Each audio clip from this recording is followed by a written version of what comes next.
అది 2003 జనవరి 16 space shuttle Colombia ఆకాశంలోకి ఎగిరింది. ఇందులో కల్పన చావ్లాతో పాటు మరొక 6 కూడా ఉన్నారు. సరిగ్గా 16 రోజుల తర్వాత ఆకాశం నుండి తిరిగి భూమి వైపుకు వస్తూ ఉండగా ఒక్కసారిగా రెప్పపాటు క్షణంలో ఈ స్పేస్ షటిల్ అంతా కూడా మంటలతో ఒక అగ్నిగోళంలా మారిపోయింది. వాళ్ళంతా బూడిదయ్యారు. ఇక్కడ ట్విస్ట్ ఏంటంటే, ఇలా జరుగుతుందని నాసాకు ముందే తెలుసు. కానీ ఈ విషయాన్ని టీంలో ఏ ఒక్కరికి కూడా చెప్పకుండా ఎందుకు దాచిపెట్టారు? కల్పన చావ్లా అంతరిక్షంలోకి వెళ్లిన తొలి భారతీయ మహిళ. కల్పన చావ్లా తన జీవితకాలంలో ఒకసారి కాదు 2 సార్లు అంతరిక్షంలోకి ప్రయాణించారు.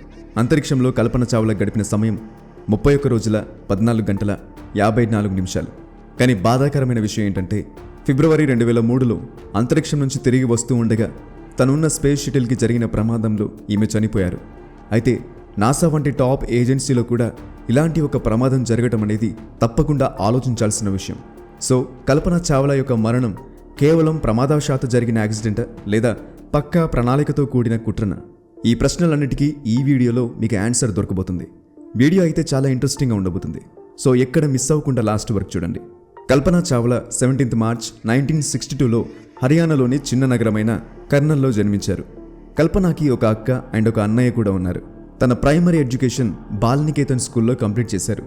చిన్నప్పటి నుంచి ఈమెకు విమానం యొక్క బొమ్మలు గీయటమన్నా, రాత్రిపూట నక్షత్రాలను చూడటమన్నా చాలా ఇష్టం.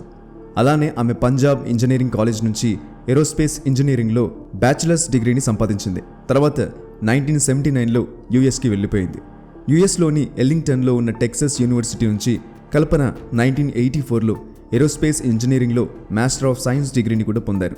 తర్వాత 1988లో ఆమె కొలరాడో ఏరోస్పేస్ యూనివర్సిటీ నుంచి పిహెచ్డి కూడా పొందారు. అలా 1988లో కల్పన చావ్లా నాసా కోసం పనిచేయడం మొదలుపెట్టారు. ఆ తర్వాత ఏప్రిల్ 1991లో కల్పనకు అమెరికన్ సిటిజన్షిప్ కూడా వచ్చింది. ఆ తర్వాత కల్పన స్పేస్ జర్నీ నాసాకు ఏరోనాట్ క్రాఫ్ట్స్ రీసెర్చ్ కోసం అప్లై చేయడంతో మొదలైంది. తర్వాత మార్చ్ 1995లో కల్పనను ఏరోనాట్ క్రాఫ్ట్స్లో చేర్చారు. ఆ తర్వాత 1996లో కల్పనను అంతరిక్షంలోకి పంపేందుకు కూడా నాసా ఎంపిక చేసింది. అలా మే 2, 1997లో 6 ఆస్ట్రోనాట్స్ టీంను స్పేస్లోకి పంపారు. ఈ టీంలో ఒకరే కల్పన చావ్లా కూడా. నిజానికి ఇదే కల్పన చావ్లా యొక్క మొదటి అంతరిక్ష యాత్ర. ఈ మిషన్లో భాగంగా స్పేస్ షటిల్ను కొలంబియా నుంచి పంపారు. అయితే తన మొదటి స్పేస్ మిషన్లో భాగంగా కల్పన చావ్లా 15 రోజుల 12 గంటలు స్పేస్లో ఉంది. అయితే ఈ మిషన్లో కల్పనను mission specialist and primary robotic operator రోల్లో పంపించారు. అలా స్పేస్ మిషన్లో కల్పన యొక్క వర్క్ని చూసిన తర్వాత ఆమెను మళ్ళీ 2001లో మరోసారి అంతరిక్ష యాత్రకు పంపాలని ప్లాన్ చేశారు. అయితే ఈ మిషన్ యొక్క లాంచింగ్ డేట్ 11 జనవరి 2001. కానీ స్పేస్ షటిల్ యొక్క ఇంజన్ ఫ్లో లైనర్స్లో పగుళ్లు ఏర్పడడం వల్ల టెక్నికల్ ఇష్యూస్ కారణంగా ఈ మిషన్ను 1-2 సార్లు కాదు, ఏకంగా 18 సార్లు డిలే చేశారు. అలా చివరిగా 6 జనవరి 2003న స్పేస్ షటిల్ కొలంబియా ఆకాశంలోకి ఎగిరింది. ఇందులో కల్పన చావ్లాతో పాటు మరొక 6 సిబ్బంది కూడా ఉన్నారు.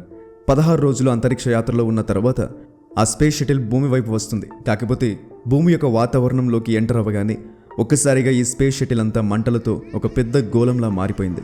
స్పేస్ షటిల్ అండ్ అందులోని ప్రయాణికుల శరీరం యొక్క అవశేషాలన్నీ కూడా టెక్సస్లో పడిపోయాయి.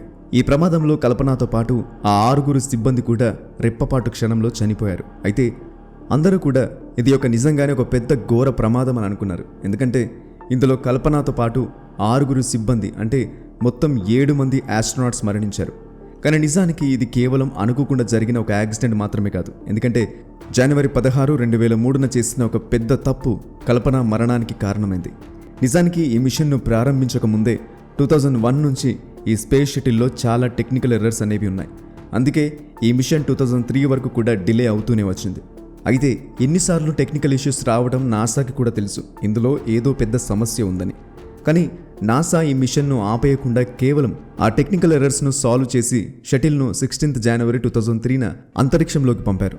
నిజానికి స్పేస్ షటిల్ కొలంబియా తన మొదటి స్పేస్ క్రాఫ్ట్ను ఏప్రిల్ 12, 1981లోనే స్పేస్లోకి తీసుకువెళ్ళింది. అప్పటి నుంచి 16 జనవరి 2003 వరకు ఇది మొత్తం 27 స్పేస్ క్రాఫ్ట్స్ను అంతరిక్షంలోకి తీసుకెళ్లింది. అండ్ ఈ స్పేస్ షటిల్ దాని మొత్తం జీవితంలో 340 రోజుల 17 గంటల సమయాన్ని అంతరిక్షంలోనే గడిపింది. అంటే ఇది చాలా ఓల్డ్ షటిల్. సో ఈ మిషన్లో ఇన్ని టెక్నికల్ ఎర్రర్స్ రావడానికి ఇదే ప్రైమరీ రీజన్ అని చెప్పొచ్చు. కానీ నాసా ఇవేమీ పట్టించుకోకుండా ఇదే స్పేస్ షటిల్పై 28వ స్పేస్ క్రాఫ్ట్ను స్పేస్లోకి పంపించింది. ఇక ఈ ప్రమాదం జరగడానికి మరొక మెయిన్ రీజన్ ఈ స్పేస్ షటిల్ కొలంబియా యొక్క థర్మల్ ప్రొడక్షన్ సిస్టమ్ అని చెప్పాలి. ఈ స్పేస్ షటిల్ కొలంబియాను లాంచ్ చేసినప్పుడు దానితో పాటు 2 బూస్టర్ రాకెట్స్ అండ్ ఒక ఎక్స్టర్నల్ ఫ్యూల్ ట్యాంక్ని కూడా కనెక్ట్ చేశారు.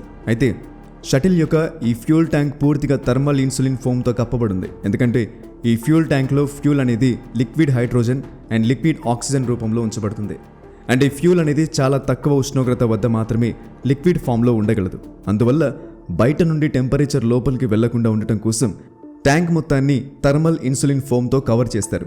దీనికి అదనంగా స్పేస్ షటిల్ మీద కూడా థర్మల్ ప్రొటెక్షన్ను యాడ్ చేస్తారు. నిజానికి ఈ షటిల్ యొక్క థర్మల్ ప్రొటెక్షన్ సిస్టమ్ లేదా టీపీఎస్ను స్పేస్ షిప్ ఎర్త్ యొక్క ఆర్బిట్కు తిరిగి వచ్చేటప్పుడు అట్మాస్ఫియర్లోని 1650 డిగ్రీల సెంటీగ్రేడ్ వరకు తట్టుకునే విధంగా డిజైన్ చేస్తారు. దీనికి తోడు ఈ థర్మల్ ప్రొటెక్షన్ సిస్టమ్ అంతా కూడా అంతరిక్షంలోని వేడి అండ్ చలి రెండింటి నుంచి స్పేస్ షటిల్ను కాపాడుతుంది.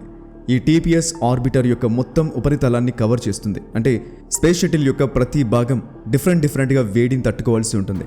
తిరిగి భూమి యొక్క వాతావరణంలోకి ప్రవేశించేటప్పుడు అక్కడి నుండి వచ్చే హీట్ను కూడా షటిల్ తట్టుకునే విధంగా ఉంటుంది.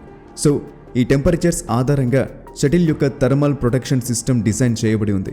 అయితే స్పేస్ షటిల్ యొక్క టీపీఎస్ వివిధ ఉష్ణోగ్రతలు తట్టుకునేలా 7 రకాల మెటీరియల్స్ను ఉపయోగిస్తూ ఉంటారు. వీటిలో ముఖ్యమైన మెటీరియల్స్లో ఒకటి కార్బన్ ప్యానెల్స్, ఇంకా HRSI అంటే high temperature reusable surface insulin tiles. ఈ టైల్స్ అనేవి స్పేస్ షటిల్ను 1207 డిగ్రీల సెంటీగ్రేడ్ వేడి నుంచి రక్షించగలవు. రెసిస్ట్ చేయాల్సిన టెంపరేచర్ను బట్టి డిఫరెంట్గా సెట్ చేయబడుతుంది. ఇదే విధంగా మరొక 5 ఇతర పదార్థాలు కూడా ఉపయోగించబడతాయి. అలా స్పేస్ షటిల్ పూర్తి థర్మల్ ప్రొటెక్షన్ సిస్టమ్తో పూర్తిగా కవర్ చేయబడి ఉంటుంది. అలా 16 జనవరి 2003 స్పేస్ షటిల్ కొలంబియాను ఫ్లోరిడాలోని కెనడీ స్పేస్ సెంటర్లో లాంచ్ చేశారు. అయితే దీన్ని లాంచ్ చేసిన 87.07 సెకండ్ల తర్వాత ఒక సూట్ కేస్ అంత సైజ్ కలిగి ఉన్న ఇన్సులేషన్ ప్యానెల్ పీస్ అనేది విరిగిపోయింది. ఈ పీస్ అనేది స్పేస్ షటిల్ కొలంబియా యొక్క లెఫ్ట్ వింగ్లోని రెయిన్ఫోర్స్డ్ కార్బన్ ప్యానెల్తో ఢీకొట్టింది. అయితే ఈ సంఘటన జరిగిన సమయంలో స్పేస్ షటిల్ 656 అడుగుల ఎత్తులో ఉంది అండ్ గంటకు 740 కిలోమీటర్ల వేగంతో కదులుతుంది. ఈ వేగం చాలా ఎక్కువగా ఉండటం వల్ల షటిల్ యొక్క లెఫ్ట్ వింగ్లోని ఇన్సులేషన్ ప్యానెల్ విరిగిపోయి థర్మల్ ప్రొటెక్షన్ టైల్లో 6 నుంచి 10 అంగుళాల సైజులో ఒక రంధ్రం ఏర్పడింది. అదనంగా ఈ తాకిడి కారణంగా షటిల్ యొక్క లెఫ్ట్ వింగ్లోని ఆర్సీసీ ప్యానెల్ కూడా చాలా వరకు డ్యామేజ్ అయింది. సో ఈ హోల్ కారణంగా స్పేస్ షటిల్ కొలంబియా యొక్క థర్మల్ ప్రొటెక్షన్ సిస్టమ్ పూర్తిగా డ్యామేజ్ అయింది.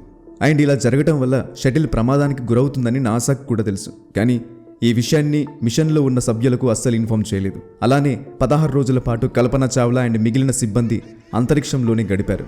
అంతేకాకుండా 16 రోజుల సమయంలో వారు ప్రతిరోజు ఇన్ఫర్మేషన్ నాసాకు పంపుతూనే ఉన్నారు. కానీ షటిల్లో ఈ ప్రాబ్లం వచ్చిందన్న విషయాన్ని మాత్రం నాసా వాళ్లకు అస్సలు చెప్పలేదు. అండ్ దీని వెనుక ఒక వాదన కూడా ఉంది. అదేంటంటే నాసా యొక్క ఇంజనీర్ ఈ డ్యామేజ్ యొక్క ప్రభావం అనేది షటిల్పై పెద్దగా ఉండదు అని చెప్పడంతో నాసా యొక్క మిషన్ టీం దీన్ని పెద్ద సీరియస్గా తీసుకోలేదు. అండ్ ఈ స్పేస్ షటిల్ తిరిగి సురక్షితంగా ఎర్త్ అట్మాస్ఫియర్లోకి రీఎంటర్ అవుతుందని భావించారు. ఫిబ్రవరి 1, 2003 కల్పన చావ్లాతో పాటు తన టీం మొత్తం అంతరిక్షం నుంచి తిరిగి వెళ్లటానికి యుఎస్ టైం ప్రకారం 9 గంటల 16 నిమిషాలకు ఫ్లోరిడాలోని కెనడీ స్పేస్ సెంటర్లో దిగాల్సి ఉంది. స్పేస్ షటిల్ కొలంబియా 2 కక్షలను దాటి భూమి వైపు వస్తుంది. ఈ సమయంలో స్పేస్ షటిల్ వేగం గంటకు 17,500 కిలోమీటర్లు. అలా స్పేస్ షటిల్ కొలంబియా భూమి యొక్క వాతావరణంలోకి ప్రవేశించింది. ఉదయం 8 గంటల 44 నిమిషాలకు స్పేస్ షటిల్ కొలంబియా 120 కిలోమీటర్ల ఎత్తులో భూమిపైన ఒక పరిపూర్ణ స్థితిలో ఉంది. ఈ సమయంలో దాని ఉష్ణోగ్రత హీట్ స్ట్రోక్ కారణంగా 1317 సెంటీగ్రేడ్లకు చేరుకుంది. తర్వాత కొన్ని నిమిషాల్లో టెంపరేచర్ సెన్సార్ పూర్తిగా పనిచేయడం ఆగిపోయింది. మెల్లగా షటిల్ యొక్క లెఫ్ట్ వింగ్లో మంటలు మొదలయ్యాయి. దానికి తోడు షటిల్ అనేది 57 డిగ్రీ కోణంలో ఎడంవైపు వంగి ఉంది. దాంతో వాతావరణ వాయువులు వేగంగా షటిల్లోకి ప్రవేశించడం ప్రారంభించాయి. ఫలితంగా గాలి ఒత్తిడి అంటే ఎయిర్ ప్రెషర్ అనేది షటిల్లో చాలా ఎక్కువగా మారింది. అండ్ ఇదంతా ఎంత వేగంగా జరిగిపోయిందంటే కనీసం సిబ్బందికి వారి సూట్ ఇంకా హెల్మెట్లు ధరించడానికి కూడా సమయం లేదు. ఫలితంగా కల్పన చావ్లాతో పాటు మిగిలిన 6 ఆస్ట్రోనాట్స్ అప్పుడే అక్కడికక్కడే తమ ప్రాణాలు కోల్పోయారు. సో గైస్, చూస్తారు కదా, ఇది కల్పన చావ్లా యొక్క డెత్ మిస్టరీ. దీనిపైన మీ అభిప్రాయాన్ని కింద కామెంట్ రూపంలో మాతో షేర్ చేసుకోండి. ఇలాంటి మరెన్నో గొప్ప ఇన్ట్రెస్టింగ్ వీడియోస్ లేదా ఇన్ఫర్మేటివ్ వీడియోస్ చూడడానికి ఇప్పుడే మా యూట్యూబ్ ఛానల్ని సబ్స్క్రైబ్ చేసుకోండి. నేను పెట్టే ప్రతి వీడియో కూడా యూట్యూబ్లోనే ఫస్ట్ రిలీజ్ అవుతుంది. కాబట్టి మీరు ఏ వీడియో కూడా మిస్ అవ్వకుండా ఉండటానికి ఇప్పుడే యూట్యూబ్ ఛానల్ని కూడా సబ్స్క్రైబ్ చేసుకోండి. కింద కామెంట్ బాక్స్లో మీకు మా యూట్యూబ్ లింక్ కనబడుతుంది.